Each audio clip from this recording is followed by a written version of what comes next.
लातूर जिल्ह्यातील उजनी गावाजवळ असलेल्या शेतामध्ये नारळ आणण्यासाठी आपल्या मित्राबरोबर घेऊन गेलेल्या दोघा मित्रांनी कत्ती विळा पोटात खुपसून खून केल्याची घटना औसा तालुक्यातील कमालपूर येथे शनिवारी घडलेली आहे।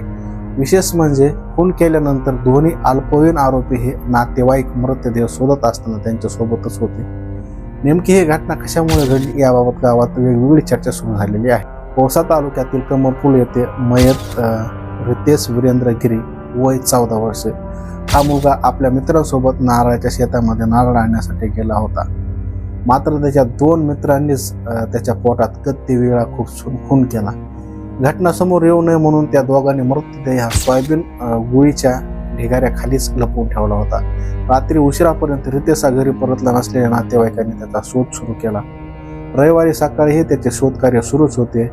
दरम्यान रितेशचे दोन मित्र हे नातेवाईकासोबत त्याचा शोध घेत असल्याचा बनाव करीत होते। या दोघांनीही नेमके काय झाले याचा उलगडा होऊ दिला नाही। मात्र ज्या शेतकऱ्याच्या शेतामध्ये नारळाचे झाडे होते त्यांनी या दोन अल्पवयीन मुलांना बोलावून घेतले। रात्री तुम्हीच नारळ घेण्यासाठी शेतामध्ये आला होतात का याची विचारणा केली।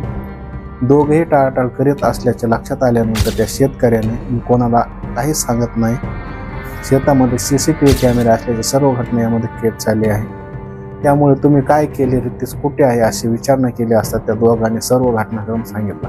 तिघे जण हे नारळ घेण्यासाठी शेतामध्ये आले होते। किरकोळ भांडणातून हे कृत्य झाले असले तरी यामागे नेमकं कारण काय याचीही चर्चा होऊ लागली आहे। त्यातील एक आरोपी पोलिसांच्या ताब्यात घेतला असून एक जण फरार असल्याची माहिती मिळत आहे। मयत रितेश गिरी याचा मृतदेह पोस्टमॉर्टमसाठी उजनी येथे प्राथमिक आरोग्य केंद्र येथे आणण्यात आला होता। रविवारी रात्री उशिरापर्यंत नातेवाईकांनी रितेशचा मृतदेह ताब्यात घेतला नव्हता। गावामध्ये तणावाचे वातावरण असून राज्य राखीव पोलीस दलाची तुकडी दाखल करण्यात आलेली आहे। शनिवारी रात्री दोन्ही अल्पवयीन आरोपींनी रितेश गिरी याचा धारदार शस्त्राने खून, त्यानंतर मृतदेह सोयाबीन गुडीच्या ढिगाऱ्याखाली लपवला आहे। एवढेच नाही तर रविवारी सकाळी रितेशचे नातेवाईक हे त्याचा शोध घेत होते, त्यावेळी दोन्ही आरोपी आपण शोध कार्य करीत असल्याचं भासवित होते। घटनेबद्दल आपल्याला काहीच माहिती नाही असा ते नाटक करू लागले। मात्र शेतकऱ्यांनी त्यांच्यावर संशय घेतला आणि सर्व घटना समोर आणला। अशा प्रकारच्या घटना महाराष्ट्रामध्ये आता वरचीवर घडत आहेत। गेल्या 4-5 वर्षामध्ये महाराष्ट्रामध्ये शहाणाच्या घटना आपल्याला पाहायला मिळत आहे आणि गुन्हेगारीचं प्रमाण फारच वाढत आहे।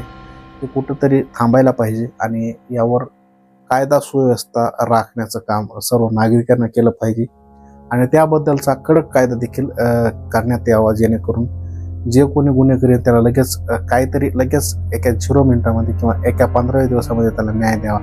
नाहीतर असेच गुन्हे होत राहतील आणि न्यायपालिकेवरचा जे सर्वसामान्यांचा विश्वास आहे ते एकदा उडून गेलाय म्हणजे काय उडून जायच्या मार्गावरच आहे। हे काय आता इथून पुढे सुधारणा करण्यात यावे आणि अशा प्रकारची घटना कुठेही घडू नये एवढीच इच्छा आहे।